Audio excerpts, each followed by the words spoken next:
Eu estava no meio de lixar a última prateleira da sala quando o celular tocou. Era uma quarta-feira de manhã, e eu tinha pedido o dia de folga no trabalho especificamente para isso, para ficar sozinha na minha casa nova, no silêncio que ainda cheirava a tinta fresca e a madeira cortada, organizando as coisas no ritmo que eu tinha escolhido. A minha casa. 13 anos de casamento, 18 meses de obra, um financiamento que nos custou 2 anos de economia e uma quantidade razoável de noites sem dormir. A minha casa. O celular tocou de novo. Era o meu marido. "Você já chegou em casa?" Ele perguntou quando eu atendi. A voz tinha aquele tom. Eu conheço todos os tons do meu marido depois de 13 anos. Aquele era o tom de quem está prestes a dizer algo que já foi dito, algo que não pode ser desfeito, algo que a outra pessoa vai ter que simplesmente aceitar porque não há mais nada a fazer. "Estou em casa, sim. Por quê?" Ele fez uma pausa pequena demais para ser natural. "Então você já viu." Eu baixei o papel de lixa devagar. Me levantei do chão onde estava ajoelhada. Fui até a janela da sala, que dava para a rua ainda quieta naquela hora, e disse: "Já viu o quê?" Outra pausa. "Minha mãe passou aí de manhã. Ela queria te ajudar com a mudança. Eu disse que estava tudo bem porque você pediu folga e ela disse que era melhor ir quando você estivesse em casa. Mas aí ela mudou de ideia e foi mais cedo, e eu não tive como te avisar a tempo e..." Eu não o deixei terminar. "O que sua mãe fez na minha casa?" Ele respirou fundo. "Ela trouxe umas coisas, móveis, coisas que estavam guardadas no sótão dela há anos. Ela achou que iam ficar bem aqui, que iam ajudar a completar os ambientes. Ela foi com a tia Dorinha e a tia Cida e a tia Fátima para ajudar a carregar." Eu fiquei em silêncio. "Quantas coisas, exatamente?" Ele não respondeu de imediato. "Umas 16, 17 peças, talvez um pouco mais." Eu abaixei o celular do ouvido por alguns segundos. Fiquei olhando pela janela. Na calçada do outro lado da rua, um homem regava um vaso de samambaia com uma mangueira, devagar, como se tivesse todo o tempo do mundo. Eu pensei em como eu gostaria de ser aquele homem naquele momento. Voltei o celular ao ouvido. "Eu vou te ligar mais tarde", eu disse. Ele começou a falar alguma coisa. Eu desliguei. Guardei o celular no bolso e fui até a porta da área de serviço, que estava entre a sala e o corredor. Abri. Olhei. A poltrona cor de mostarda que eu tinha escolhido com tanto cuidado no mês anterior, que eu tinha encontrado depois de visitar 7 lojas diferentes, e que ainda estava encostada na parede, esperando o lugar certo, estava empurrada para o canto.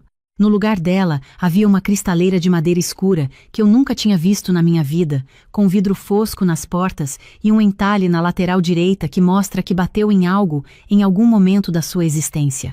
Na frente dela, empilhadas sem cerimônia, 3 cadeiras com assento de palha desbotada que claramente pertenciam a um conjunto de jantar diferente entre si.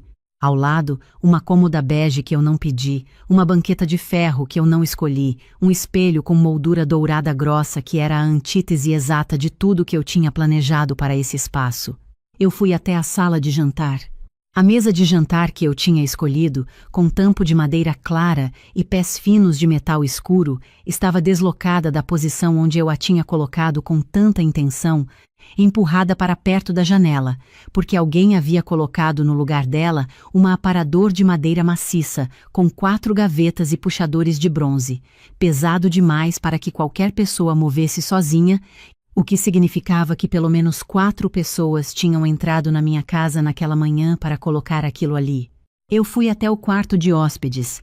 Havia um guarda-roupa de 2 portas que não era meu, uma penteadeira com espelho redondo que não era minha, e um abajur de tecido xadrez que definitivamente não era meu em cima de uma cômoda que também não era minha. Voltei para a sala. Me sentei na minha poltrona cor de mostarda que estava no canto errado.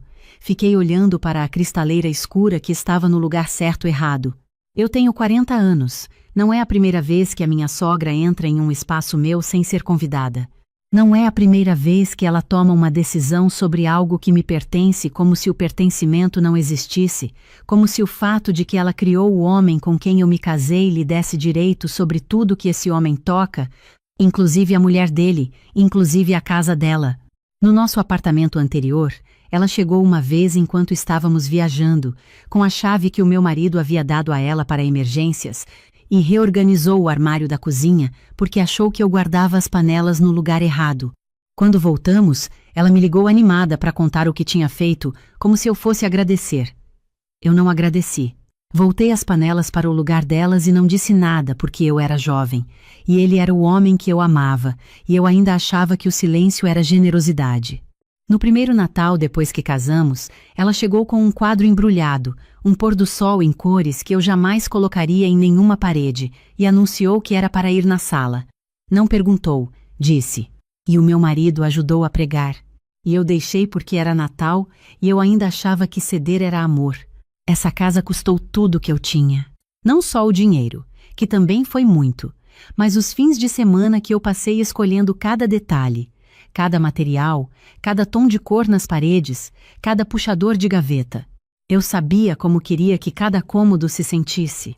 Sabia a textura que queria no sofá, e a altura que queria que as prateleiras tivessem, e a quantidade de espaço vazio que eu precisava em cada canto para poder respirar quando chegasse em casa, depois de um dia difícil. A minha sogra havia entrado nessa casa com 3 irmãs suas e 17 móveis que não eram meus, e havia decidido que sabia melhor do que eu o que eu precisava. Peguei o celular, liguei para minha amiga Renata. Renata tem 42 anos, é arquiteta, e tem uma qualidade que eu admiro profundamente e que às vezes me faz querer sumir porque ela me conhece demais. Ela nunca me deixa me enganar. Quando terminei de contar, ela ficou em silêncio por 4 segundos. Eu contei. Você quer que eu vá aí agora? Ela perguntou.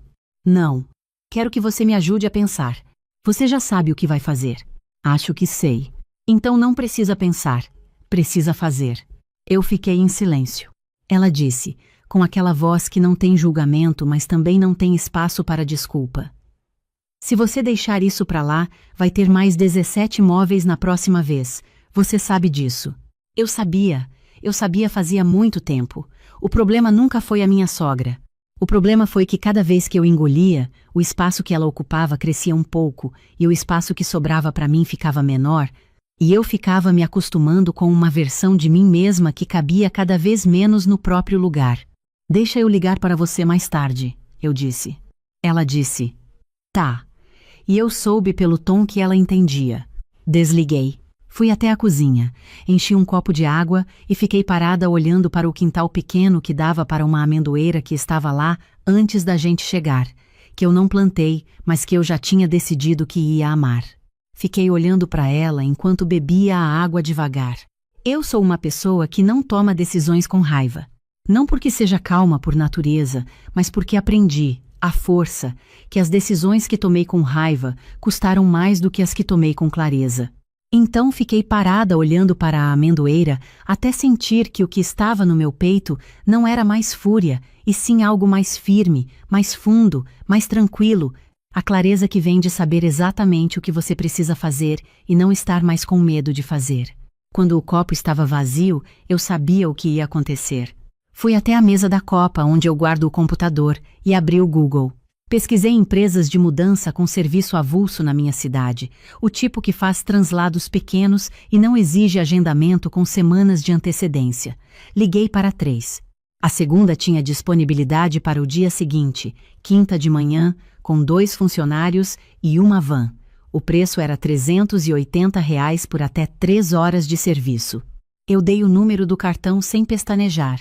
Depois abri o bloco de notas no celular e comecei a fazer a lista. Cristaleira da sala. 3 cadeiras de palha. Cômoda bege. Banqueta de ferro. Espelho dourado. Aparador de madeira. Guarda-roupa 2 corpos. Penteadeira com espelho. Abajur xadrez e a cômoda do quarto de hóspedes. Contei 18 itens no total. Depois, fui até o quarto de hóspedes. Medi os móveis que não eram meus com a fita métrica, anotei as dimensões e pesquisei o preço de um box de armazenamento na empresa mais próxima da minha casa. Fechei o aluguel de um box por 1 mês, tamanho suficiente para guardar tudo. O valor mensal era R$ 240. Guarda o recibo, eu disse para mim mesma em voz alta, no silêncio da casa. Guardei todos os recibos numa pasta no e-mail.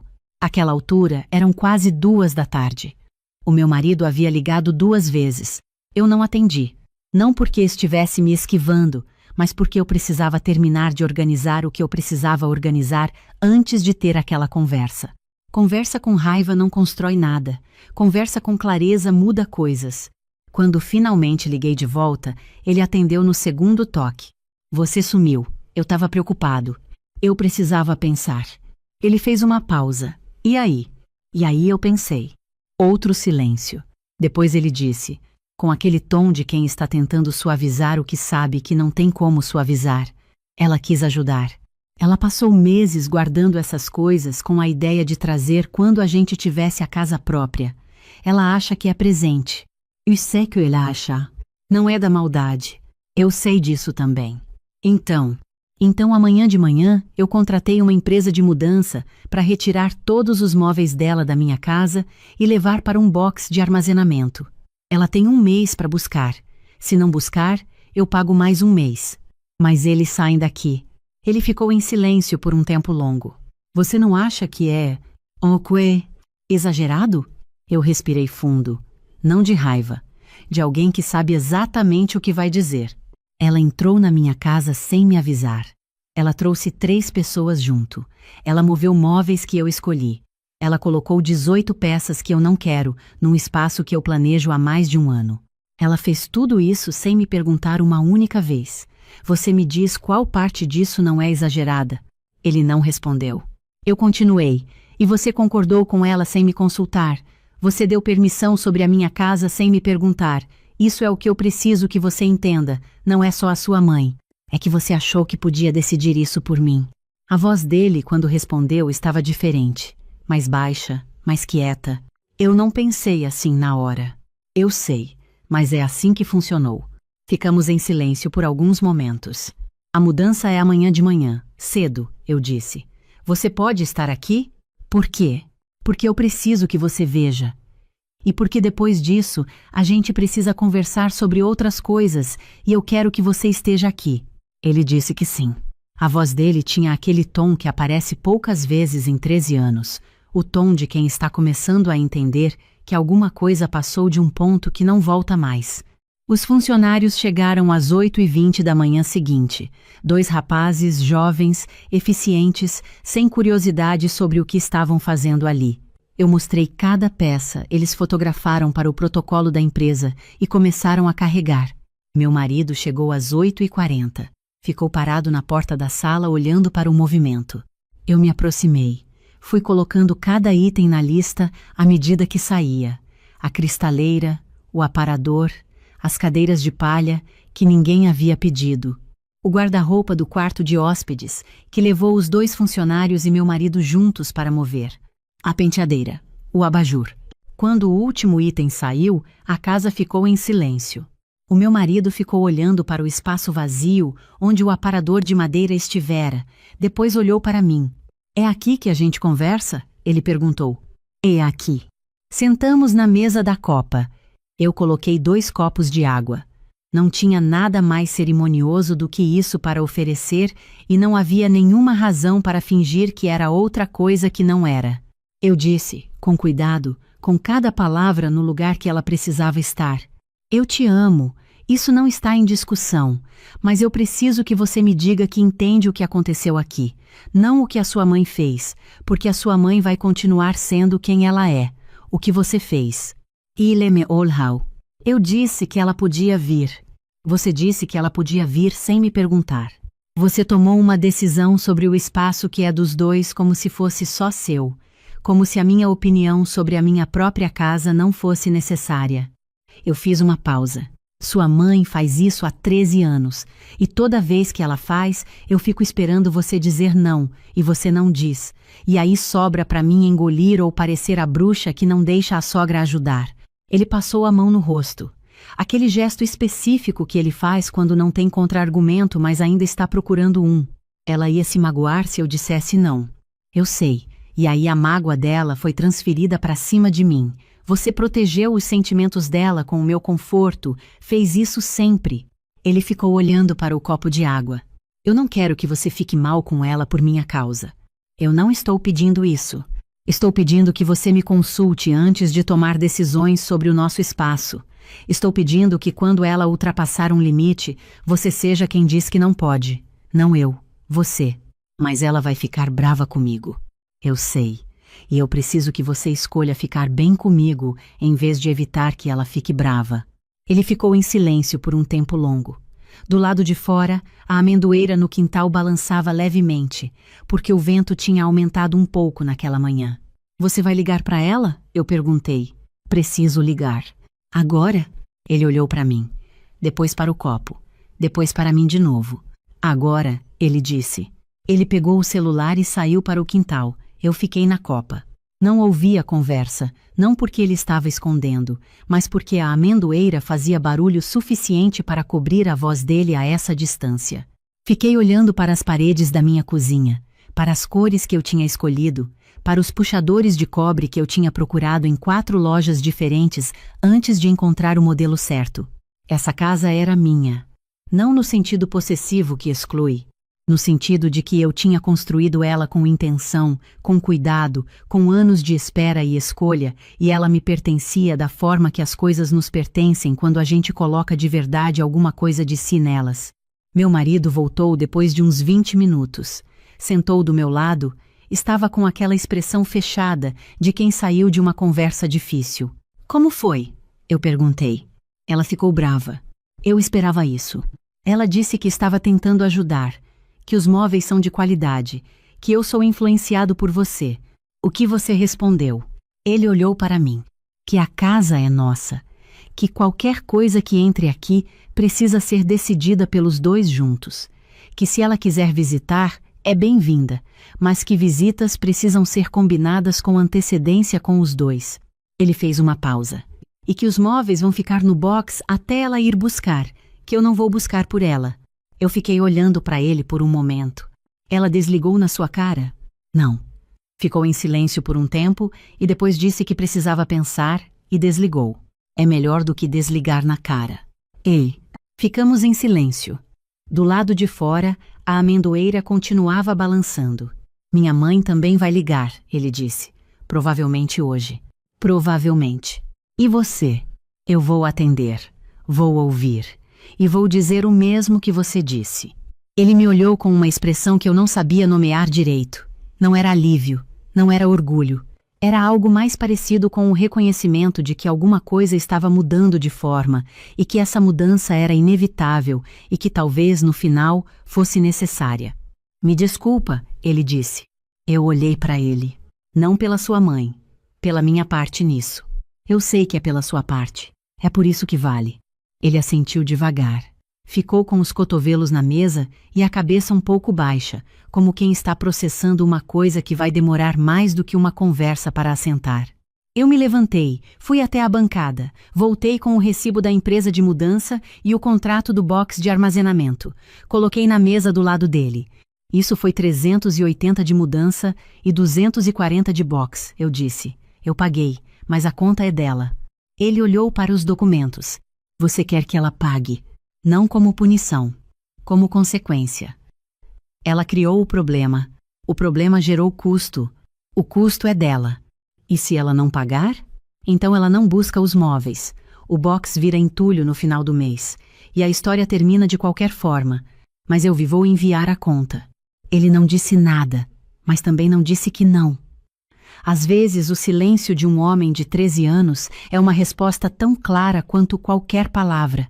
Naquele dia, à tarde, enquanto eu voltava a montar as prateleiras que tinha parado de montar na manhã anterior, minha amiga Renata ligou. É aí? Mudança saiu de manhã. Conversei com ele. E? Ele ligou para ela. Renata ficou em silêncio por 2 segundos. De verdade? De verdade. Ela disse uma palavrão de satisfação que eu não vou repetir aqui, mas que me fez rir pela primeira vez em 2 dias. Você tá bem? Ela perguntou depois. Estou. Estou com a mão cheia de lixa e a prateleira torta, mas estou bem. Isso é progresso. Ei! Naquela semana, a minha sogra não ligou para mim. Ligou para o meu marido 3 vezes.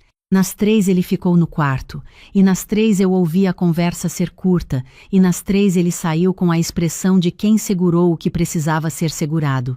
Na sexta-feira à noite, depois do jantar, ele me contou que ela havia dito que eu era fria, que eu não respeitava a família dele, que os móveis eram herança e eu havia tratado como lixo. E o que você disse? Eu perguntei. Disse que herança se oferece, não se impõe, e que você merece ser consultada antes de qualquer coisa que entre na sua casa. Eu fiquei olhando para ele. Você usou essa frase exata? Exata. Eu continuei olhando. Ela deu alguma resposta?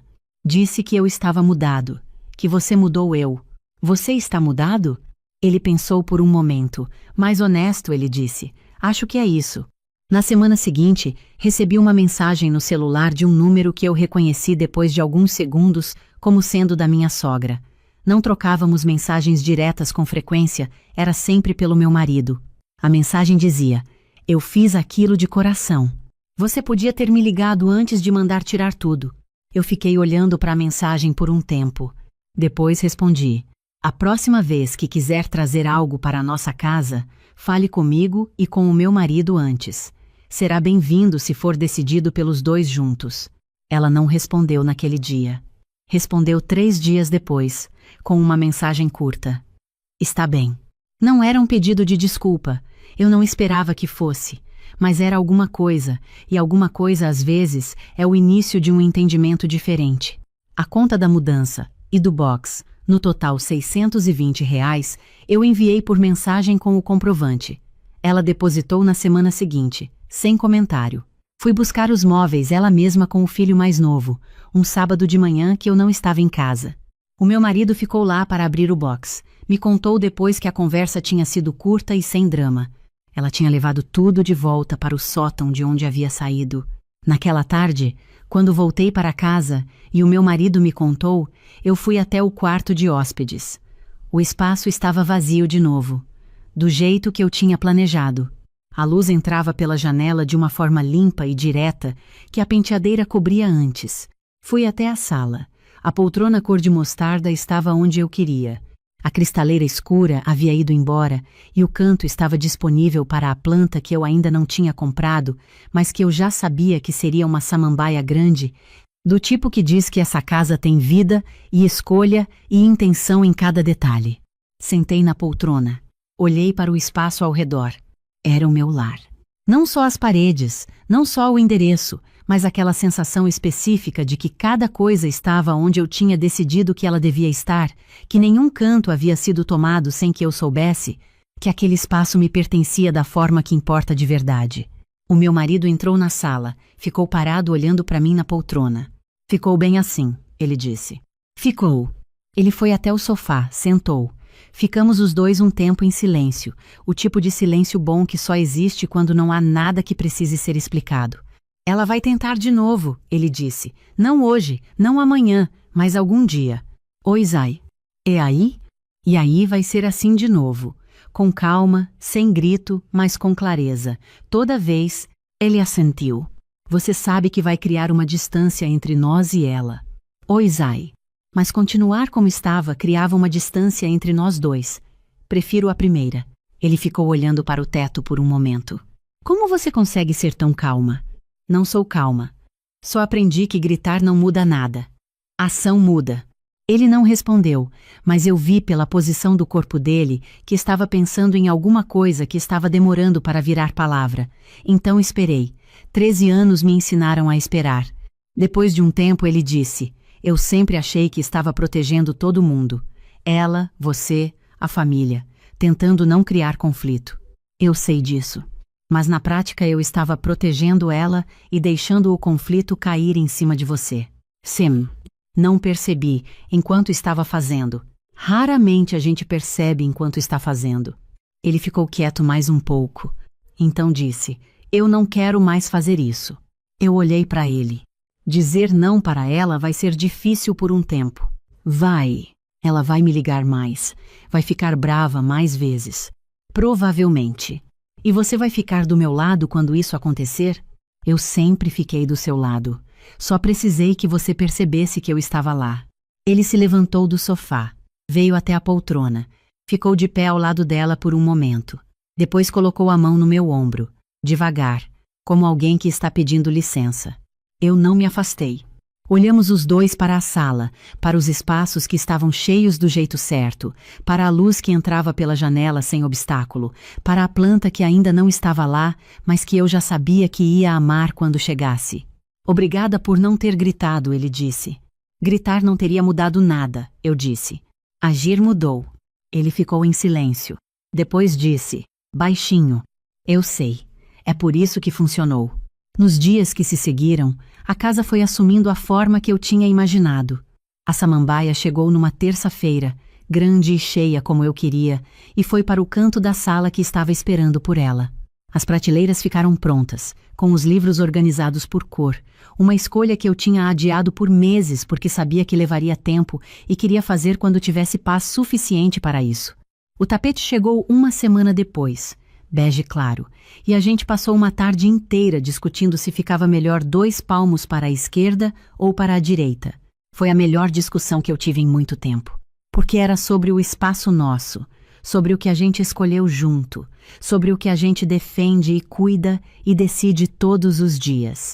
A minha sogra ligou uma vez mais naquele mês, para o meu marido, num sábado à noite.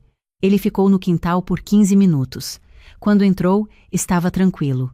Como foi? Eu perguntei. Ela perguntou se podia vir visitar semana que vem. Brance? Eu disse que ia confirmar com você e que a gente ligava até segunda. Eu olhei para ele. Você disse que ia confirmar comigo. Disse.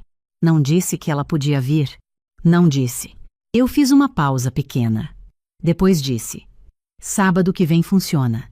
Pode dizer que é bem-vinda para almoçar.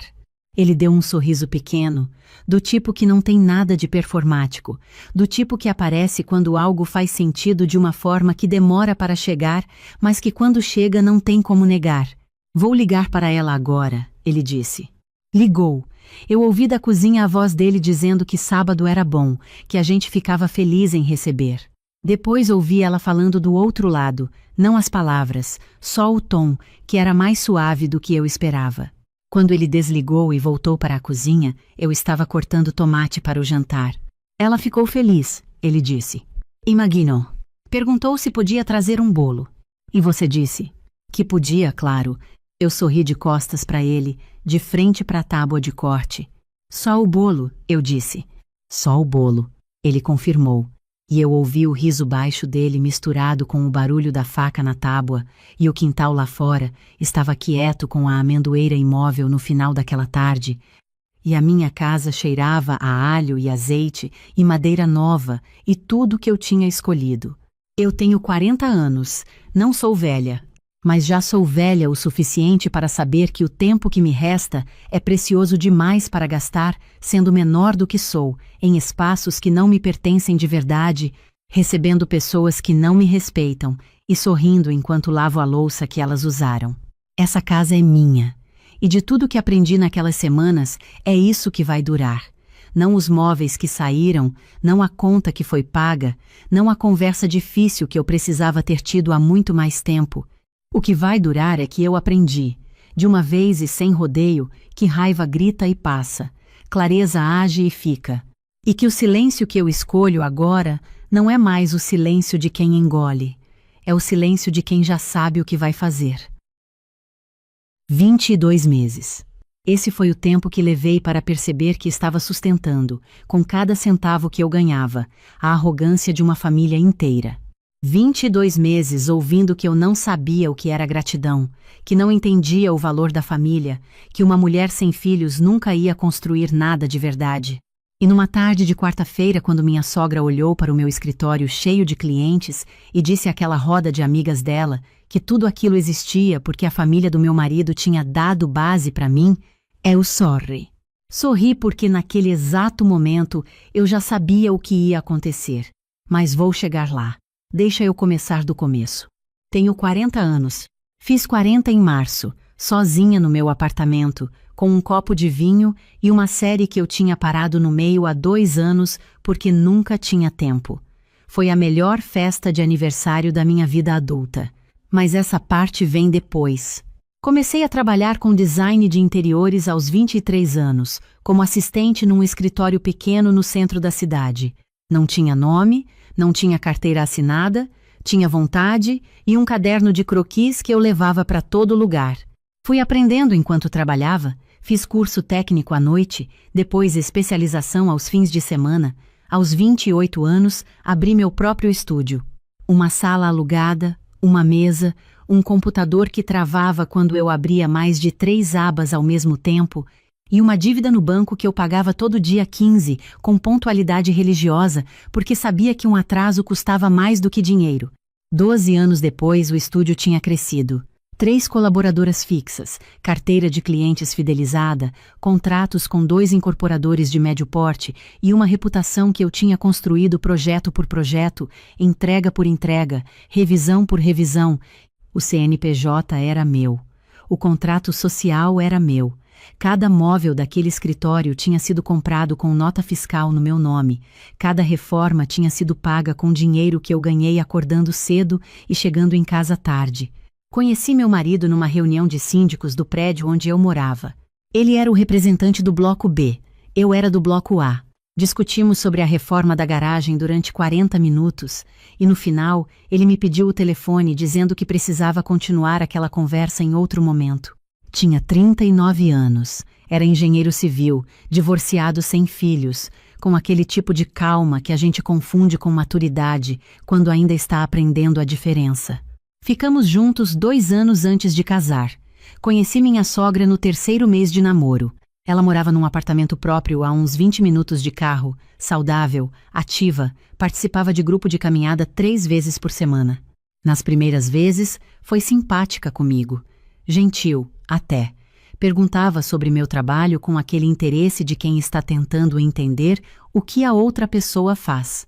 Eu explicava. Ela ouvia, parecia gostar. O casamento foi simples, como eu queria. Preferimos investir do que gastar tudo num dia.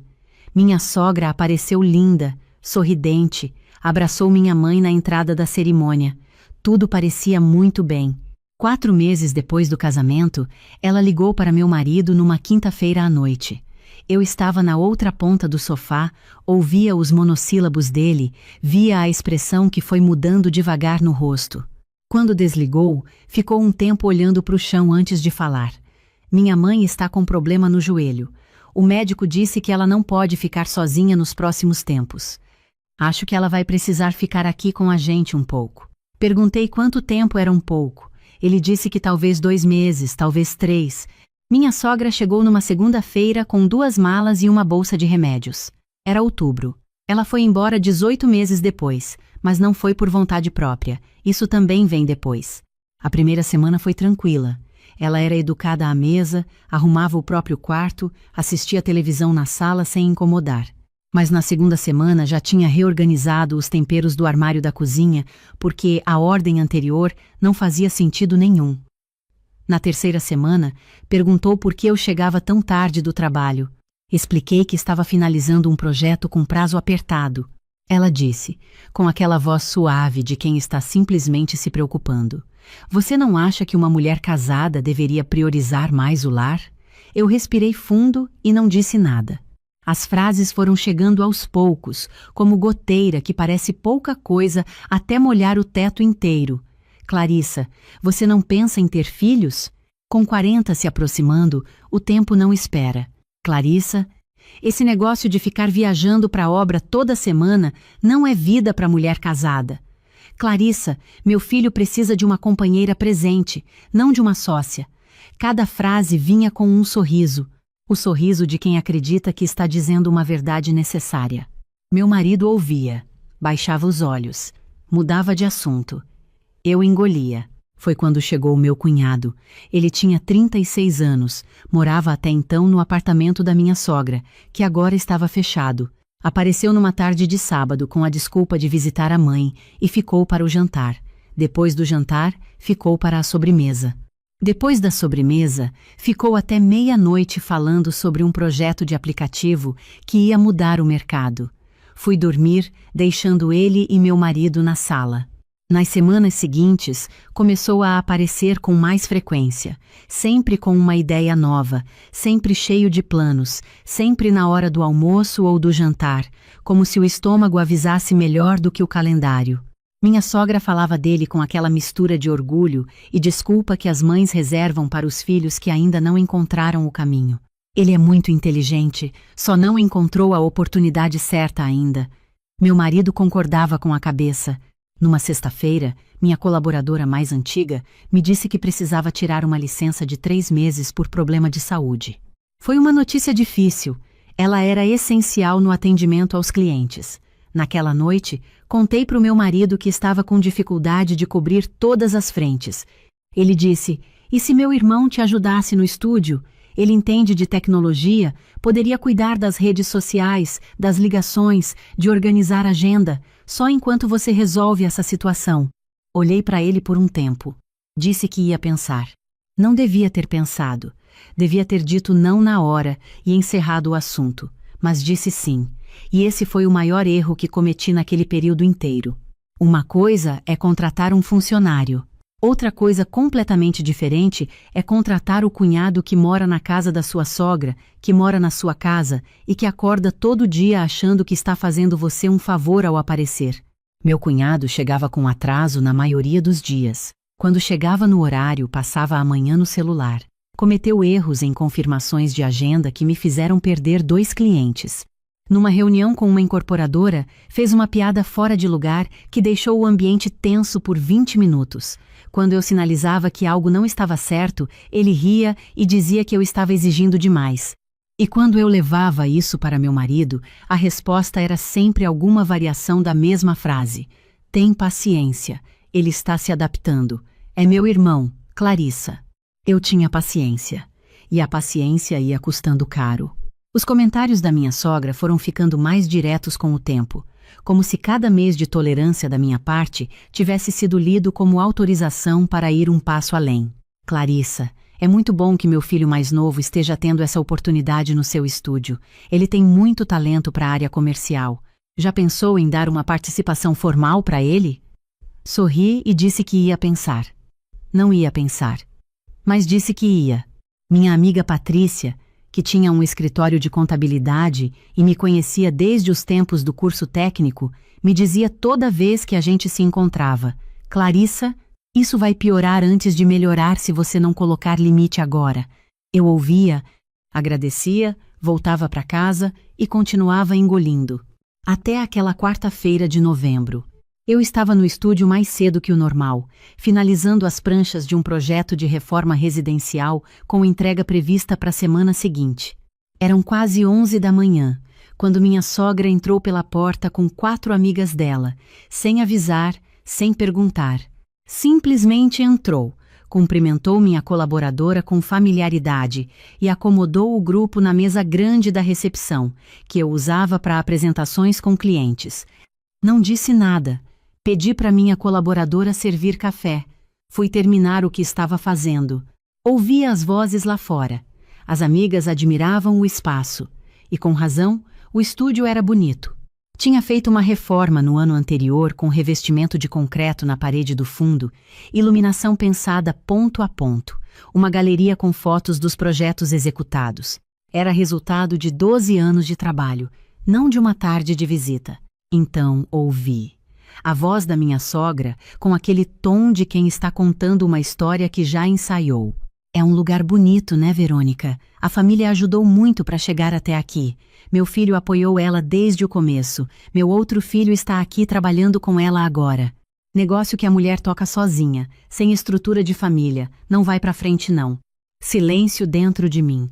O tipo de silêncio que não é paz. É o segundo antes de alguma coisa se partir. Uma das amigas olhou na minha direção com um sorriso condescendente. "Você tem sorte de ter essa base, minha filha." Minha sogra completou com a voz mansa de quem acha que está sendo generosa. "Clarissa é trabalhadora, todo mundo reconhece. Mas toda mulher precisa de alicerce. Sozinha, sem filho, sem raiz, é difícil construir algo de verdade." As outras concordaram com a cabeça. Minha colaboradora, atrás do balcão, desviou o olhar. Eu sorri. Não foi o sorriso de quem concorda. Foi o sorriso que eu usava quando um fornecedor tentava me cobrar o dobro do combinado e eu ainda tinha o contrato assinado na gaveta. Levantei, peguei minha bolsa e disse com calma que precisava verificar algo no depósito. Entrei na sala dos fundos, fechei a porta e liguei para Patrícia. Patrícia, você tem tempo na manhã de sexta-feira? Uma pausa. Tenho. O que aconteceu? Precisa que você me indique um advogado especializado em direito empresarial e familiar. Pode ser? Outro silêncio, mais curto. Pode. Vou ligar para o Gustavo agora. Você tá bem? Estou ótima, eu disse. Sexta de manhã, então. Voltei para a sala. Servi café às amigas da minha sogra. Fiquei mais 1 hora ouvindo sobre a importância da família como alicerce de tudo na vida. Despedi todo mundo na porta, com um beijo no rosto, como se fosse a quarta-feira mais comum do mundo. Quando fechei o estúdio naquela noite, fiquei sentada sozinha por um tempo olhando para as fotos na parede. Cada projeto ali tinha uma história que só eu sabia contar. A reforma da casa da família de 4 filhos que me pagou em 3 parcelas porque era o que cabia no orçamento deles, e eu aceitei porque o projeto era lindo. O apartamento da aposentada que chorou quando viu o resultado final e disse que era a primeira vez na vida que se sentia em casa de verdade. O consultório médico que levou 6 meses de obra e que, quando inaugurou, me mandou um buquê de flores com um bilhete de agradecimento. Nenhuma dessas histórias tinha meu marido dentro, nenhuma tinha meu cunhado, nenhuma tinha minha sogra. Tudo que estava naquelas paredes era meu, desde antes de qualquer um deles existir na minha vida. Não precisei de mais clareza do que aquela. Na sexta-feira, Patrícia chegou com uma pasta debaixo do braço. O advogado que ela indicou se chamava Gustavo, tinha uns 50 anos, cabelo grisalho e um jeito de falar direto que eu apreciei desde a primeira frase. Me conta o que está acontecendo. Contei tudo. Patrícia já sabia a maior parte, mas ficou quieta ouvindo sem interromper. Gustavo foi anotando num bloco. Quando terminei, ele fechou o bloco e disse: do ponto de vista empresarial, você não tem problema nenhum. O estúdio foi aberto 11 anos antes do casamento. O contrato social está no seu nome desde o primeiro dia, sem alteração societária posterior ao matrimônio. Qualquer tentativa de reivindicação sobre o negócio não tem amparo legal nenhum. O seu cunhado é funcionário informal? Confirmei. Então precisa formalizar a rescisão para se proteger de ação trabalhista. Ele fez mais algumas anotações. E o apartamento onde vocês moram? Era alugado no meu nome. Aluguei 2 anos antes do casamento, e todos os pagamentos saíam da minha conta pessoal. Gustavo assentiu. Quanto tempo você ainda consegue sustentar essa situação? Respirei fundo. Quanto tempo você precisa para preparar tudo? 25 dias. Posso ter tudo pronto em 25 dias. Então 25 dias, eu disse. Os 25 dias que se seguiram foram os mais estranhos da minha vida. Continuei morando no mesmo apartamento. Continuei dividindo a mesa do café da manhã com minha sogra. Continuei deixando meu cunhado entrar no estúdio de manhã e sair no horário que bem entendia. Mas agora eu tinha um plano, e cada comentário que chegava, cada sugestão não pedida, cada tarde desperdiçada no estúdio por conta do meu cunhado, eu anotava em data e horário num caderno que ficava trancado na gaveta do meu escritório. Tirava print das conversas de WhatsApp, guardava os comprovantes de tudo. Minha sogra percebeu que eu estava diferente. Clarissa, você está muito quieta ultimamente. Está tudo bem no casamento? Está ótimo, eu respondi. Cansaço de trabalho. Ela pareceu aceitar. Meu marido também perguntou uma vez se eu estava bem. Eu disse que estava. Ele pareceu aliviado por não precisar entrar em detalhes. No 24º dia, Patrícia me ligou às 7 da tarde. Tá tudo pronto. O Gustavo manda os oficiais amanhã às 10. Dormi melhor naquela noite do que em qualquer noite dos últimos 2 anos. Na manhã seguinte, às 10h02, o interfone tocou. Meu marido atendeu. Uma voz disse que tinha entrega para 3 pessoas diferentes. Ele desceu com a cara de quem acha que é alguma compra de loja online. Voltou 3 minutos depois com um envelope aberto na mão e uma expressão que eu nunca tinha visto nele antes. Clarissa. Disse meu nome com uma voz que eu não reconheci. O que é isso? Está escrito, eu disse, sem levantar da cadeira. Minha sogra entrou pela sala com um envelope já amassado na mão, o rosto vermelho. Que história é essa? Você está me mandando embora? Deste apartamento? Estou notificando formalmente que o acordo de hospedagem temporária está encerrado. A senhora tem 30 dias para deixar o apartamento. Temporário? A voz dela subiu. Eu vim cuidar da minha recuperação. Você não pode simplesmente... Me levantei. Fui ao meu escritório. Voltei com uma pasta que tinha preparado durante a semana anterior. Coloquei sobre a mesa de centro. Contrato de locação no meu nome, assinado 2 anos antes do casamento. Comprovantes de pagamento do aluguel dos últimos 6 anos, todos debitados da minha conta pessoal. Declaração de imposto de renda dos últimos 6 anos, onde o imóvel aparece como despesa minha. Cópia do laudo do ortopedista da minha sogra, assinado 3 semanas atrás, no qual eu estava como responsável pelo plano de saúde, autorizando acesso ao prontuário. Precisava só que ela confirmasse se queria que eu lesse o trecho relevante. Ela ficou em silêncio. Eu li mesmo assim. O paciente apresenta quadro estável, sem restrições para a vida independente. Recomenda-se manutenção de atividade física regular. Médico satisfeito com a evolução. O silêncio que se instalou na sala foi diferente de todos os silêncios que eu tinha engolido nos últimos 18 meses. Era um silêncio que eu tinha criado, que eu merecia. Meu marido estava pálido. Clarissa, a gente pode conversar sobre isso? Pode, eu disse. Mas conversar não vai mudar o que está escrito nesses documentos. Meu cunhado chegou 10 minutos depois porque alguém tinha ligado para ele. Entrou com aquela postura de quem veio defender a família e ficou me encarando com uma cara que ele devia achar intimidadora. Você não pode me demitir assim. Vou te processar por demissão sem justa causa. Abri a pasta de novo. Coloquei mais papéis sobre a mesa. Histórico de atrasos e faltas dos últimos 8 meses, com data e horário. Registro da reunião com a incorporadora, com anotação do ocorrido e assinatura da minha colaboradora como testemunha. Cópia das mensagens em que ele me pediu adiantamento de salário 3 vezes no mesmo mês. Memória de cálculo do que ele recebeu informalmente comparado com o que seria devido em regime de CLT, com todos os encargos. E a nota fiscal do contrato que eu perdi por falha dele na confirmação de uma entrega, com o e-mail da empresa cancelando formalmente. Se quiser processar, pode processar. O Gustavo já está preparado para a contrarresposta. Meu cunhado olhou para os papéis, olhou para minha sogra, olhou para o meu marido que estava sentado no sofá com as mãos entre os joelhos, olhando para o chão. Minha sogra mudou de estratégia. As lágrimas chegaram rápidas demais para serem inteiras. Clarissa, eu não estou bem de saúde. Você vai me jogar na rua assim? Peguei mais uma folha da pasta. Laudo do cardiologista, assinado no mês anterior. Lembrava que ela tinha me pedido para renovar o plano de saúde naquela época e que eu tinha assinado a autorização de acesso. Perguntei se queria que eu lesse o trecho ou preferia ler sozinha. Ela ficou quieta. O silêncio que se fechou na sala naquele momento tinha peso. Era o peso de tudo que eu tinha deixado acumular sem perceber que estava me curvando. Meu marido levantou os olhos. Eu entendo que você está com raiva, mas não precisava ser assim. A gente podia ter conversado. Olhei para ele por um tempo antes de responder.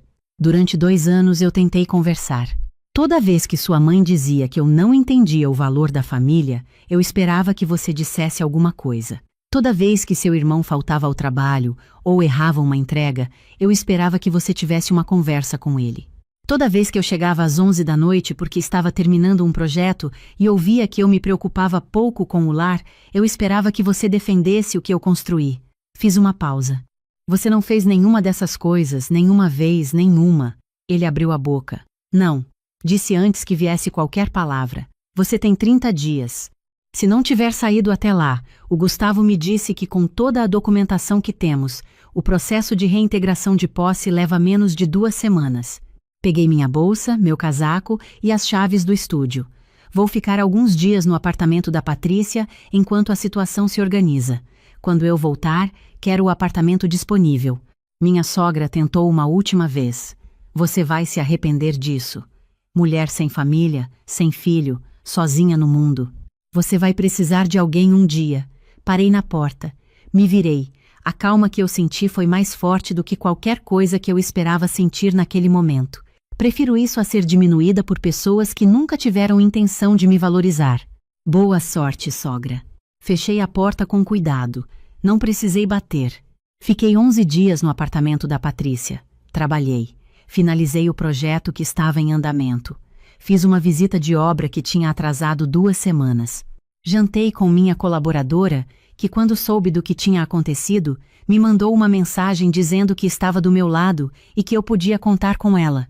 Dormi 8 horas por noite, sem peso invisível no travesseiro, sem acordar na madrugada com aquela sensação de ter esquecido alguma coisa que era, na verdade, só cansaço de nunca estar completamente em casa no próprio lar. Patrícia me mantinha informada sobre o que o Gustavo ia acompanhando. Meu marido tentou contestar o divórcio, alegando que tinha contribuído financeiramente com o estúdio. Gustavo solicitou os extratos bancários. A contribuição dele com o estúdio era exatamente 0. Com o apartamento, havia alguma divisão proporcional que foi calculada e acordada sem drama. O estúdio nunca tinha recebido R$ 1 da conta dele. Meu cunhado ameaçou processo trabalhista. O advogado dele recuou quando viu a pasta que o Gustavo tinha preparado. Negociaram um acordo. Paguei sem hesitar, porque era muito menos do que eu esperava pagar para fechar aquela história de uma vez.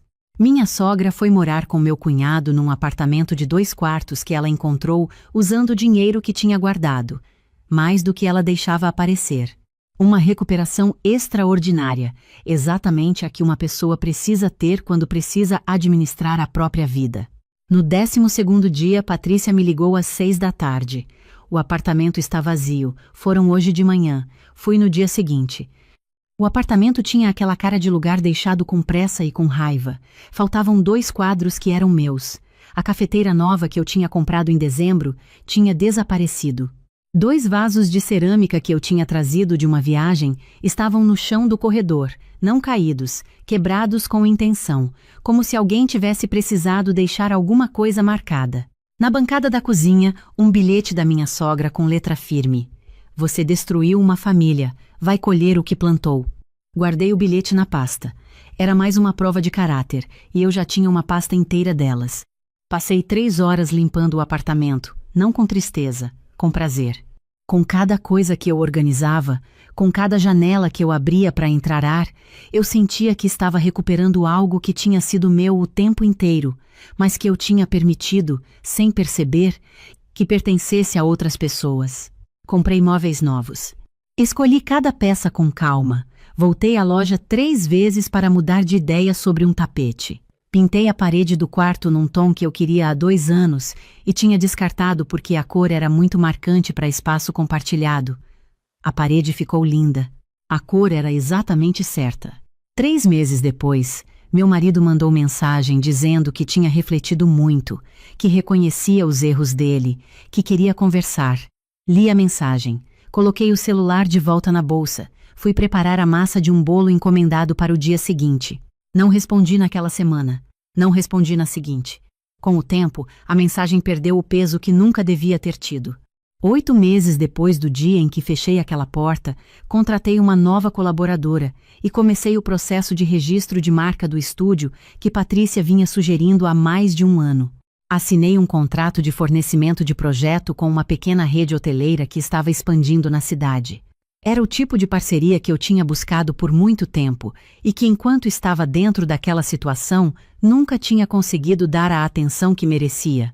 1 ano depois, abri um grupo de mentorias para mulheres que querem trabalhar de forma independente na área de design.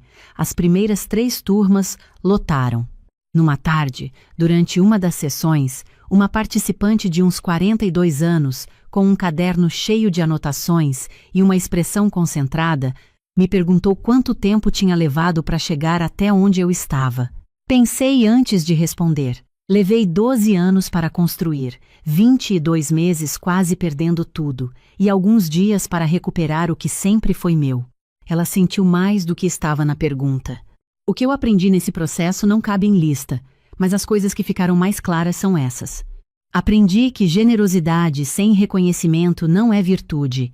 É uma porta aberta que algumas pessoas usam para entrar, ocupar o espaço e depois afirmar que sempre foi delas. Aprendi que família não é o grupo de pessoas que carrega o mesmo sobrenome de quem você ama. Família é o grupo de pessoas que age como se você valesse alguma coisa, inclusive nos dias em que não precisam de nada de você. Aprendi que o silêncio de quem deveria falar é uma forma de traição. Não a traição dramática dos filmes, mas a traição lenta e diária de quem observa enquanto alguém que diz amar é diminuído e escolhe o conforto de não se envolver. Aprendi que documentar não é desconfiança, é respeito por si mesma. É a diferença entre ser atropelada por uma versão falsa da sua própria história e poder mostrar, com papel e data, o que de fato aconteceu. E aprendi que o medo de ficar sozinha é uma das ferramentas mais eficientes que existe para nos manter quietas, aceitando o que não deveríamos aceitar, pagando um preço que ninguém nos disse que estava sendo cobrado. Hoje vivo sozinha no meu apartamento. Acordo cedo porque quero, não porque preciso evitar comentários no café da manhã. Tomo meu café sem pressa. Às vezes saio com Patrícia ou com minha colaboradora. Às vezes fico em casa lendo até tarde. Às vezes trabalho num projeto até a madrugada porque estou dentro do processo e não quero parar, e não porque estou fugindo de chegar em casa. O estúdio continua sendo meu, o CNPJ continua no meu nome, os 12 anos que levei para construir continuam presentes em cada projeto que sai dali. E nenhuma história paralela que alguém queira contar vai apagar isso. Minha sogra disse que eu ia me arrepender. Não me arrependo de nada. Nem da paciência que tive por tempo demais, porque foi ela que me ensinou que limite não é falta de amor, é a condição mínima para que o amor seja possível. Nem da forma como resolvi, porque eu não agi pela raiva, agi pela clareza. E clareza, diferente da raiva, não passa. A Clarissa que engolia comentários sobre não ter filhos, sobre trabalhar demais, sobre não entender o valor da família, sobre dever gratidão por morar no próprio apartamento, não existe mais. No lugar dela tem uma mulher que sabe o que construiu, sabe o quanto vale, e aprendeu que o mais caro que a gente pode pagar é a aprovação de quem nunca teve intenção de nos dar. Se minha sogra tiver razão e eu for mesmo morrer sozinha, que seja no meu apartamento, na minha vida, com as mãos que cheiram a tinta e a projeto desde que eu tinha 23 anos e um caderno de croquis que eu levava para todo lugar. Isso não trocaria por nada.